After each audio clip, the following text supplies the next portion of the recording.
दोस्तों नमस्कार, मैं दीपक पांडे मुद्गल। अटल जी की भतीजी का दर्द झलक रहा है। फूट फूट कर रो रही हैं और बार बार ये कह रही हैं शेम शेम शेम शेम। ये शेम शेम वाले जो शब्द हैं वो किसके लिए हैं? चलिए समझने का प्रयास कीजिए, फिर इस पूरे वाक्य को समझाएंगे। हुआ क्या है?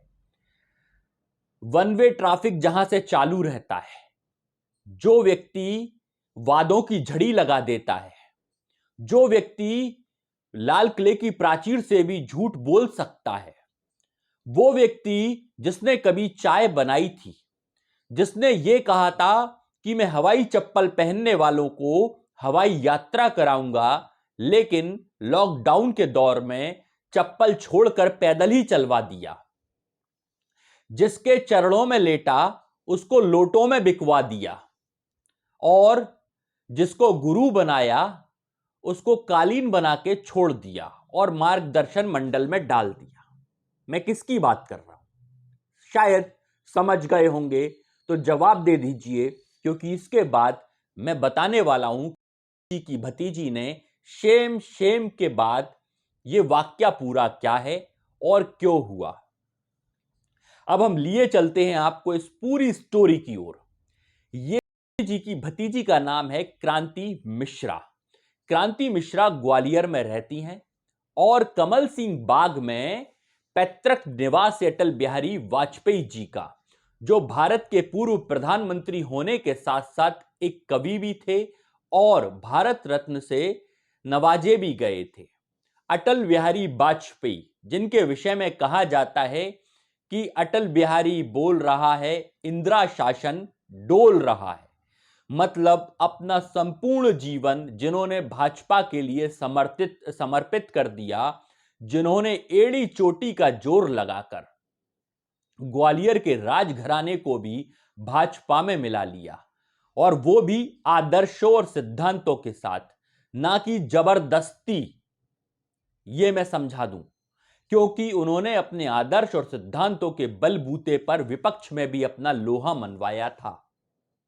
इन सब बातों के साथ अटल बिहारी वाजपेयी को जब 16 अगस्त 2022 को पूरा देश याद कर रहा था, तो फिर क्रांति मिश्रा, उनकी भतीजी, किसके लिए शेम शेम बोल रही थी, ये अब तक आप बहुत अच्छे से समझ गए होंगे। क्योंकि 16 अगस्त 2022 को चौथी पुण्यतिथि थी अटल बिहारी वाजपेयी की, और अटल बिहारी वाजपेयी जी को वहां पर आसपास उनके जितने भी रिश्तेदार हैं, उनके आस पड़ोसी हैं, जहां तक कि कांग्रेस के नेता, कांग्रेस के जिला अध्यक्ष देवेंद्र शर्मा और वहां के विधायक सतीश सिकरवार, महापौर, सभी लोग पुष्पांजलि देने पहुंचते हैं और उनकी इस पुण्यतिथि पर उनको याद करते हैं। इसके बाद पूरे रहवासी आसपास के वहां जाते हैं। जब उनका देहांत हुआ था 16 अगस्त 2018 को, उसके बाद से चौथी पुण्यतिथि है, और इस तरीके से एक भी भारतीय जनता पार्टी का नेता वहां नहीं पहुंचा। इसको लेकर क्रांति मिश्रा भड़की थी और उनका दर्द झलका था। ज्यादा कुछ उन्होंने बोला नहीं, कम शब्दों में उन्होंने अपनी सारी बात बता दी। यह कहा कि भाजपा ने जब पूछा, किसी भी तरीके से पत्रकार होते हैं, सवाल से उत्तर निकलवाते हैं, जब पूछा गया कि भाई ये बताइए, क्या वास्तविकता में आपको लगता है कि उन ठगा महसूस कर रही हैं, तो उन्होंने इस बात पे कहा कि मैं राजनीति विषय में कुछ नहीं बोलूंगी, लेकिन ये कहूंगी कि हमारे दिल में कमल बसता है और इस कमल को बसाने में अपनी पूरा जीवन लगाने वाले अटल बिहारी वाजपेयी जी को आज उनके पैतृक, जहां पर उनको सभी पुष्पांजलि देते हैं, घर पर कमल सिंह बाग में जो घर स्थित है, जहां पे बचपन से लेके स्नातक उन्होंने अपनी शिक्षा प्राप्त की ग्वालियर में, आज वहां कोई नहीं पहुंचा। मध्य प्रदेश ग्वालियर कमल सिंह बाग पैतृक निवास, और उन्होंने इतनी ज्यादा पढ़ाई की थी कि गोरखी का उनका जो विद्यालय है वो भी आज उन्हें याद करता है। साथ ही बहुत सारी यादें उनकी जुड़ी हुई हैं कमल सिंह बाग की गलियों से। मध्य प्रदेश ग्वालियर का अपने आप को जो क्षेत्र है वो गौरवान्वित महसूस करता है, लेकिन इस गौरव को सिर्फ भावनाओं के साथ खेलने में भाजपा माहिर है। विपक्ष आरोप लगा रहा है कि भाजपा मतलबी है, क्योंकि जिस तरीके से 2018 के बाद 2019 में पहली पुण्यतिथि पर मोदी जी को दोबारा सत्ता में आना था, तो किस तरीके से अटल बिहारी वाजपेयी जी की अस्थियों को लेकर जगह जगह यात्रा निकाली गई, जिस यात्रा का मुख्य उद्देश्य भावनाओं के साथ साथ अटल जी के नाम पर वोट हासिल करना थे।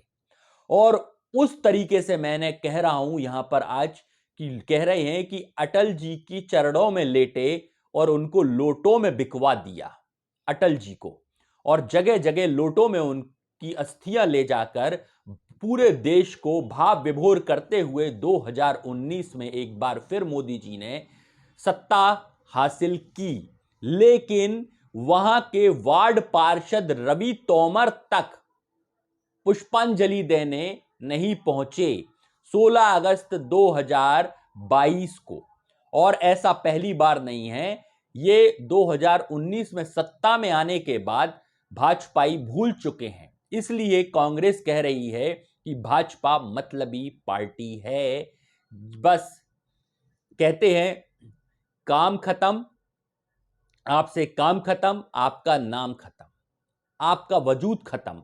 आज किस तरीके से जो याद किया जा रहा है वो उनको याद किया जा रहा है जिनकी देश की आजादी में योगदान नहीं था। लेकिन अटल बिहारी वाजपेयी जिन्होंने पूरा जीवन समर्पित किया, उन्होंने अपने उस पैतृक घर को लाइब्रेरी बना दिया। उन्होंने कहा था कि मेरे जाने के बाद इस घर को लाइब्रेरी बना देना, जिससे लोग पढ़ सकें और आगे बढ़ सकें।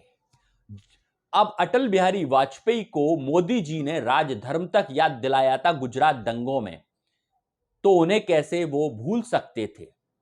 राजधर्म का मतलब है गुजरात जेनोसाइड को लेकर उन्होंने कहा था जाति, लिंग और भाषा के आधार पर राजा को कभी भी प्रजा के अंदर भेदभाव नहीं करना चाहिए।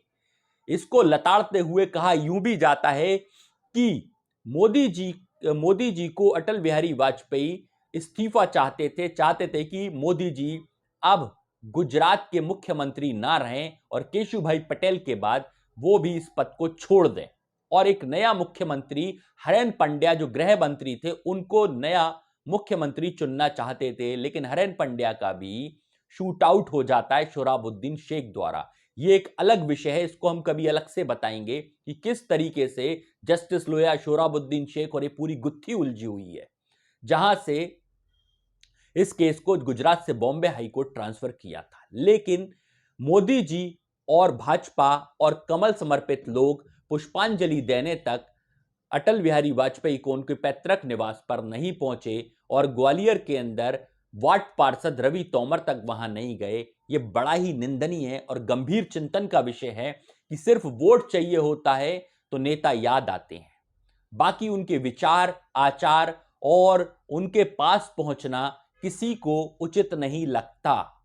वैसे मोदी जी पाकिस्तान जाकर नवाज शरीफ के साथ बिरयानी खाते हैं, वहां पर आम और सौल भेंट कर आते हैं, लेकिन यहां पर अटल बिहारी वाजपेयी जी के यहां आने का वक्त नहीं निकाल पाते।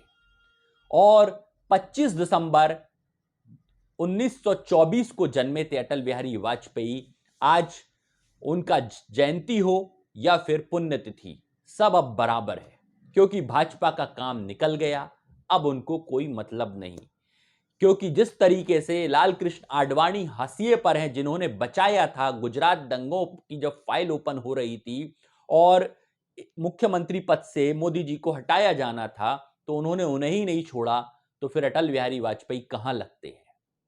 इस चीज को लेकर, इन सब बातों को लेकर क्रांति मिश्रा, उनकी भतीजी का दर्द झलक रहा था और फूट फूट कर रोते हुए उन्होंने मोदी जी और उनकी टीम को शेम शेम कहा। इससे ज्यादा उन्होंने कुछ नहीं कहा, बस ये कहा कि कमल उनके दिल में बसता है। लेकिन अब इस प्रकार की सत्ता और राजनीति हो चली है, सिर्फ राजनीतिक उपयोग किया जा रहा है अटल जी का, बाकी भाजपा इससे ज्यादा कुछ भी नहीं जानती और ना ही उनको मानती। बने रहिए हमारे साथ। मैं दीपक पांडे मुद्गल